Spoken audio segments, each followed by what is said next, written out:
that you wanted to work on to come back better? Yeah. What first thing we did is sat down and decided on what we want to do with my mechanics and delivery. And we decided that going back to a more natural, old-fashioned type, I guess you could say, kind of wind-up delivery where there's no more pause, no more delays, anything like that. So it's more of a one fluid motion to allow myself to repeat my mechanics easier and more often. So me and D Scott have been working on that dry work since mid-November. And then, throwing on about 5 bolt pins in right now, and it's been working out very well with the repetition of everything. How long did it take for you to mentally kind of put 2019 behind you, and it's 2020? That's I could say very quickly. Once the season ended, it was out of the picture. But it's something that I think for the rest of my career it should stick with me and be a learning point. Just because it was a serious rut that I was in and one of the lowest lows I've ever been in my life. And it's something that I came out on the other side. I fought through injury, and was able to finish out the year, making a couple starts, and kind of end the year on a good note. It's something that I'll always be able to learn from and be able to go back to at any point. Going back to your delivery, did you ever have a music delivery with no pause? And how hard was it to incorporate no pause, given that it had been muscle memory?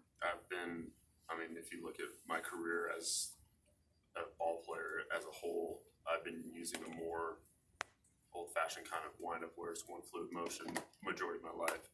I only started using the pause in 2017, 2018, 2019. And the whole reason for that pause was to keep my load on the backside and keep me from drifting down the mound. Now that we've kind of solidified myself being able to do that and being the athlete that I am, athletic enough to know that we can go back to having a fluid motion and working from there and making everything repeat a lot easier. Okay, how much? Yeah. So it took a little bit of time, in dry work to get that feeling of going back to one fluid motion and getting that naturally, and having the thought process of, okay, like mentally I'm throwing a slider here, making sure that your leg is still moving. So, How physically did you do anything different in terms of weight loss, weight gain, flexibility, different workout routine, anything significant? I increased cardio a bit, started incorporating a little bit of distance running. Other than that, workouts stay the same. Flexibility, stick with the stuff I do.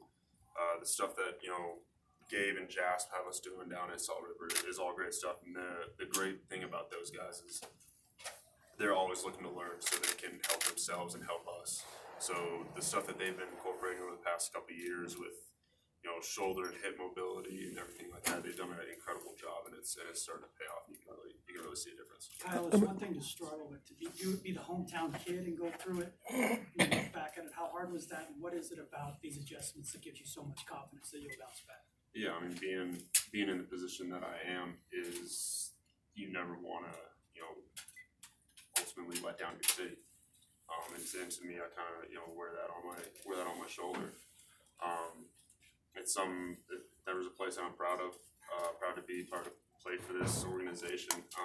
But these changes that I've made, hopefully they'll start paying off, and we'll start seeing some positive things, especially once start facing hitters here in a couple weeks when we get camp going, and then get into competition and hopefully see it really pay off. How much of a comfort zone is D Scott? What's that? How much of a comfort zone is working with D Scott? It's great. I've been working with him since I got sent to AAA in 2016.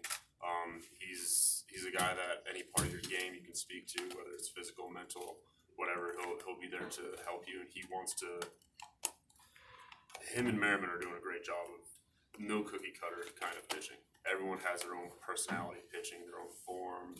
Everyone throws their pitches differently. They understand that, and they understand it very well that we're not going to go down that road of trying to make every pitcher do the same thing. They understand that everyone is different, and they want to help you be the best version of you. So whatever you need, they're going to try and facilitate. What do you think about just the onus on the pitching to turn around the Rockies? You especially having a bounce back here. How does that? Do you have something to prove, I guess, as a staff? Yeah, Buddy says it all the time, like great teams start around pitching, especially starting pitching. And we're a core of guys that have known each other for quite a long time. We're young, we're still hungry, we're guys that want to feed off each other. But yeah, I believe this is a year as a staff, and especially for me, that it is going to be a bounce back year for us, a comeback year. Kind of a last year was what it was, but that's over now. We got stuff to get done. We got goals that we want to hit. Hey Kyle, I know you know the hot topic is Nolan and all the trade talk and Jeff and all of that. Are you concerned at all that this is going to be an effect on the teams you head into spring training? What are your thoughts on it? Do you have thoughts? Obviously, his everything that's going on with that is between him and Jeff. But I think Nolan, and I'm sure you guys can agree, that he's the kind of guy that no matter what the situation is, he's going to show up on time, ready to play every single day.